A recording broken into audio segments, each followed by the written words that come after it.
The Bengals drive about to get going. Their lead down to a field goal now as they start with a 1st and 10. Here's Joe Mixon as they start on the ground. And not a whole lot of room to operate there on the 1st down run. He gets maybe 3. An opportunity to get a drive started here at the end of the 3rd quarter. What you're trying to do is break the game down a little bit. Don't let your guys see too deep into the game, into the future, and say, oh, we got to get here. No, right here, right in front of them. Melt the clock down, get to the 4th quarter, try and keep going. And try to keep that lead. Exactly. 3 yards on that last carry. Here's 2nd and 7. Here's Hurts to throw. And this one incomplete. Too much contact to hold on to that one, and it's 3rd down. Well, you most certainly don't want to go 3 and out here and get the football right back because your friend, Old Momentum, he's wondering if he should change sidelines about right now. And if you don't convert here, guess what? He's going to make the trek to the opposite side, and all of a sudden, you've got a battle on your hands. And he's going to have the Bengals 1st down as they're able to get the 3rd down conversion. 1st down, Bengals.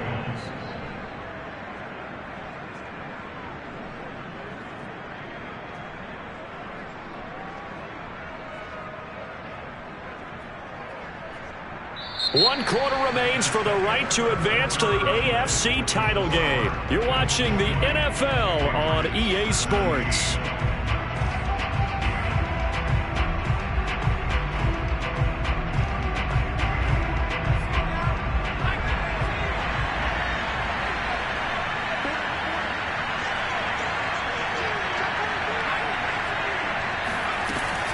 They'll run on 1st down. Mixon, and he'll take this ahead for about 4. 2nd down coming up.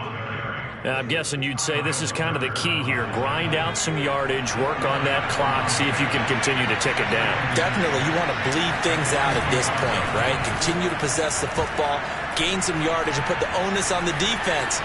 Do they have to use timeouts? What are they going to do to stop you? You're taking charge. Now, a deep ball there on 2nd down, but it'll wind up incomplete. Scramble drill there, partner. Some teams have some pretty good rules for it. Others are just saying make sure you work your way back into the sight lines of your quarterback, even if you take the play deep. And that's what they attempted to do on that one, unable to connect. The Bengals on 3rd down. They've hit 4 of 7. This will be 3rd and 6. Hurts sets up to throw it. Dumps it off to Mixon. And that pickup of a 1st down, that's going to leave a mark because they really needed to stop them there, didn't they? So frustrating. Defensively, you're a play away from getting that football back here. Down late, tough. Now they've got to find a way to create a turnover or takeaway. Otherwise, this one will probably get away from them. They go back to the ground now with Mixon. And he stopped immediately there. No gain on the play. It'll be 2nd down. Well done to sniff that out defensively. He had it diagnosed pretty quickly. I love that description because diagnosed is perfect on that one. Read his keys, made the play, and he couldn't even get going moving the football.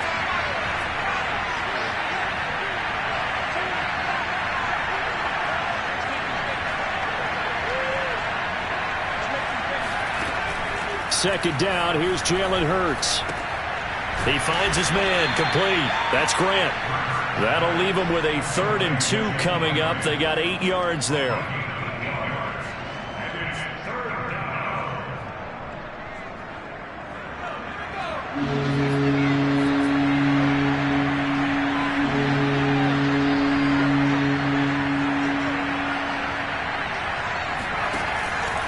On 3rd down, Mixon. And he's going to get this down near the 20-yard line. 101 yards rushing for him now as he goes over the century mark here in this divisional round matchup.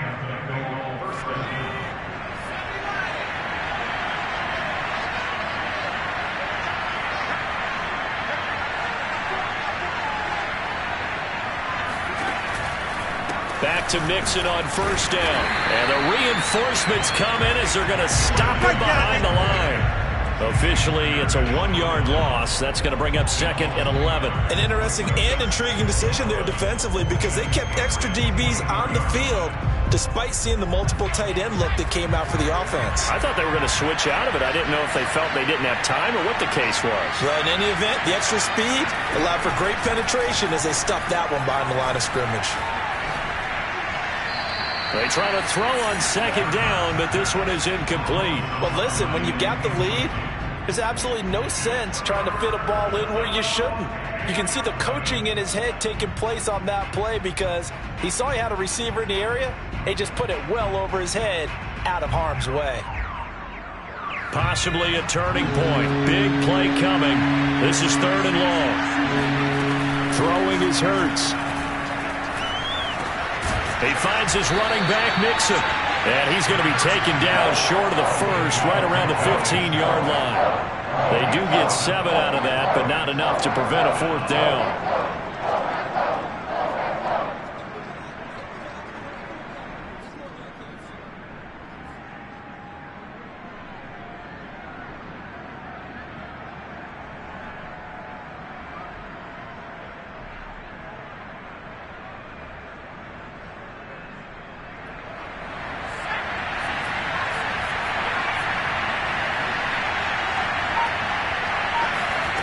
He'll look to throw.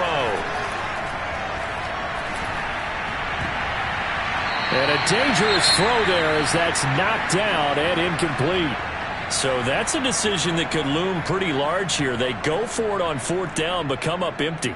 But I actually like the call, and the reason? It shows me a head coach has faith in his team overall. First on the offensive side, thinking they can pick it up, but also knowing that he has faith in his defense that if they don't, they'll go out there and stop him. I like the confidence he showed. And he's got it past the 30 before he's hit and dropped. Tell you what, he's been able to put the ball in some tight spots all game long. That throw, no different. Yeah, a lot of people would call it a gutsy type of a throw. I think he looks at it as, I can do it, so it's not that big of a deal to me, and I'm going to keep firing. On the run is Nwogu. And he's got some space here. And out across midfield down to the 45. Boy, where would these guys be without his performance on the ground? That puts him over 100 yards now for the afternoon, and I tell you, he seems to be getting stronger as the day goes along. 3 points separating these two sides with 2 minutes left to go in the 4th. So the Patriots with the football as we get you reset. They come up on a 1st and 10, desperately needing a score here on what could be their final drive.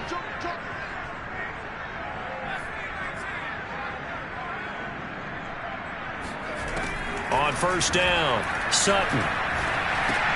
He's got Smith here. That catch good for only a couple. Bottom line, 2-yard gain's just not going to cut it in this situation. You've got to move the ball downfield in order to have a chance. Defense will give them that the rest of the way.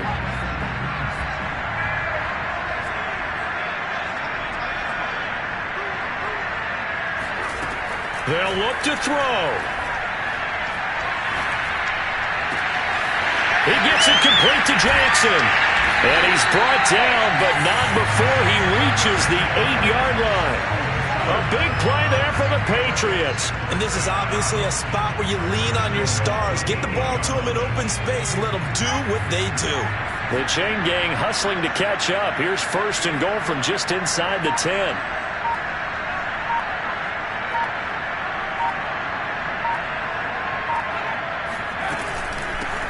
They'll run with Nwogu. And he will maneuver his way down to about the 7. Now the Bengals going to use the first of their timeouts. It's just their first. They've got 2 more to use here in the final stages.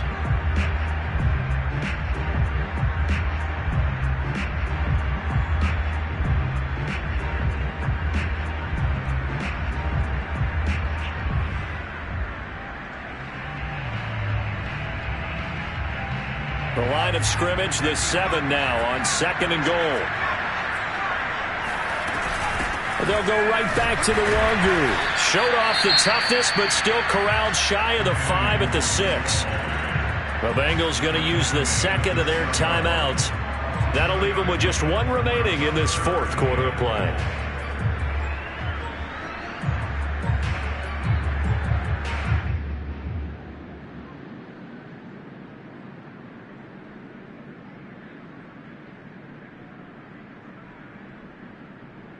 A big one coming in this divisional round playoff, 3rd and goal.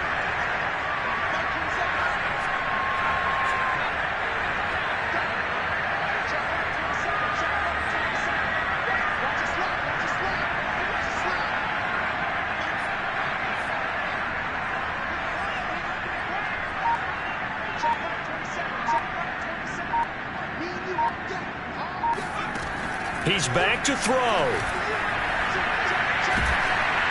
And he can't get a throw off. He's taken down. What a huge play at this point in the game.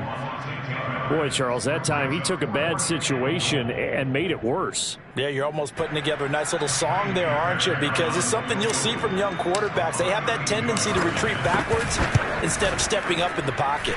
The kick by Fairbairn is good. And that will tie this game here in the final minute of play. So in the final minute, they turn it over to their kicker to get him back to even, and he does not disappoint. Brandon, do you think the pressure ever gets to this guy? Because I sure don't. That was pretty smooth right there. But I tell you, he better not rest on his laurels, because there's a good chance they may need him again if this game goes to overtime.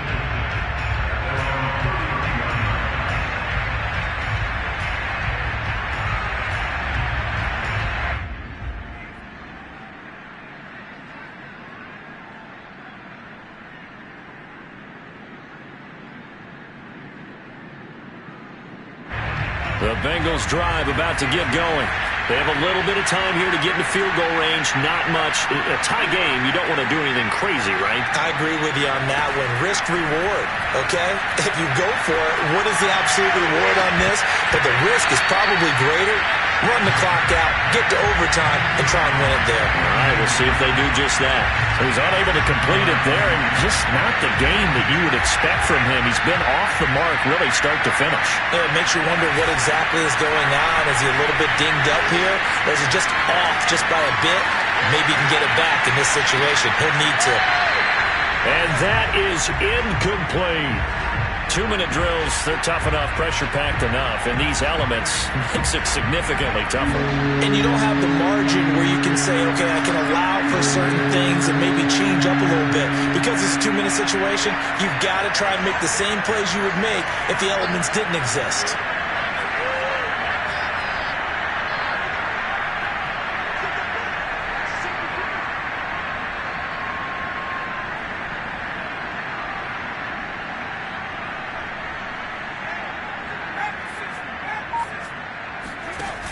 On 3rd down, Mixon. And he's not going to get anywhere close to the marker as he'll stop him well short of the yellow line.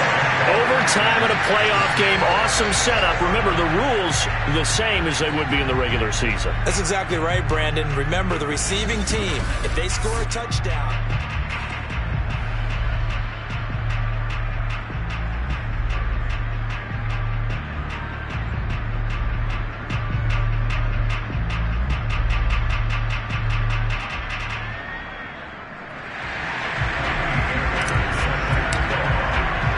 so a tie ball game here as the kick's away.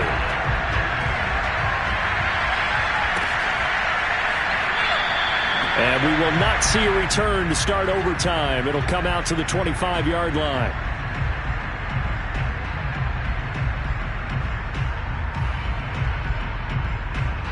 The Bengals drive about to get going.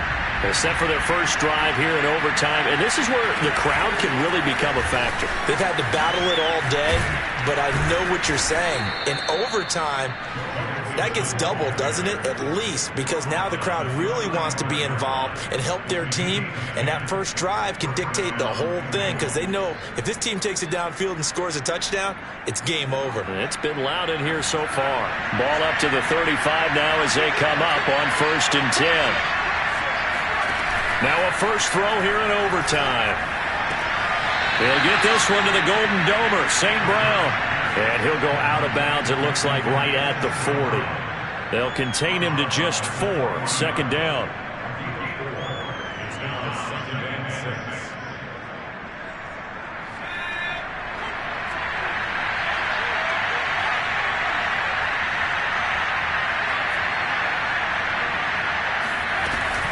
An option handoff here to Mixon.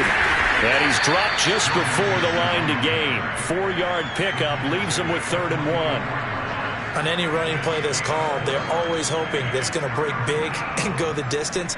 But when you get a nice gain like that, you're able to do so many things anyway. You can come back and run essentially the same play again, continue to move the ball on the ground, or you can decide to throw the ball now because usually you have the defense back on its heels. Well, someone's been having a good game so far, and you know something? A lot of it's been power running. They decided to turn him loose again on 3rd down, didn't they? They did indeed. He delivered the tough yards. A couple of first downs on the drive already, as they'll go from the 47 now on 1st down.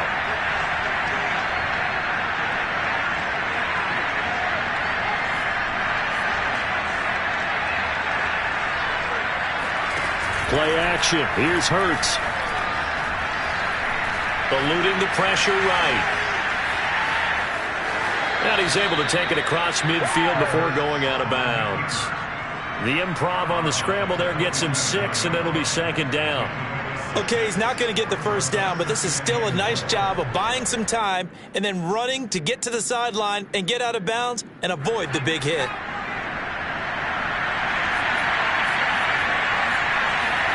Off the play fake, here's Hurts.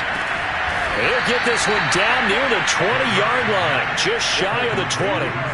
Brandon, that's a huge completion there. It puts them in field goal range, but let's face it, they don't want 3 here. They want 6. With these overtime rules, a touchdown finishes it off. Yeah, looking to win it right away. Good to know, though, that they have 3 in their back pocket if they need it. On 1st down, Mixon. And for one of the few times here today, this run's not going to go anywhere. Kyle Duggar up to make the tackle. Defense doing their job, really nowhere to run the football. Yeah, it's almost textbook, wasn't it? Every place he tried to find an open spot, there just wasn't one. Congrats to the defense, no gain. Called fitting your gaps, right? I love it. You're exactly right. Now a man open down the middle of the field. They'll get 9 there as that sets him up better for 3rd down. Fired that one in there, able to make connection on a nice in route. With those faster passes when they're going that fast, any hesitation as a quarterback that the deflection, if you miss, might be bigger and maybe an interception? Yeah, and the deflection works both ways. Maybe a defender gets a hand in the way and it pops in the air. And sometimes you throw it so hard your receiver can't handle it, and he pops it up in the air for the defenders to grab as well. But a moot point there as they were able to connect. But he has the 1st down before he's tackled at the 5. 127 yards rushing for him now as he is just trying to will his guys to an overtime victory.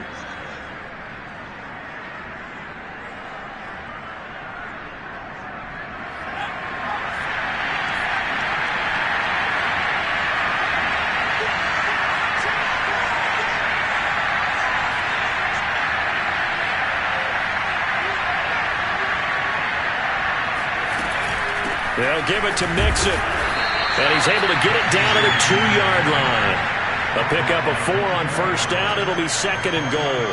And I know you, with every carry, especially in overtime, you're just saying, if you're that ball carrier, hold on to the football. Hold on to it, protect it, but not necessarily settling, because you're trying to get to the end zone. You're trying to end the game right here. I know the defensive guys. And he's going to score. It's a touchdown. No flags. And in an overtime thriller, they are moving on to the playoff. No rest. They get to keep playing. And, Charles, if you're the coach of the losing team, even though you made it to the playoffs and there's part of that feels good, what do you say to your guys after? I think you probably tell them how proud you are of them to make the effort to get to this game and then point them towards the future. If we're good enough to get here, all we've got to do is work harder, be better, and we can be good enough to go farther next season. How many times have we seen a team lose in the playoffs, and that girds them for a championship run in the future?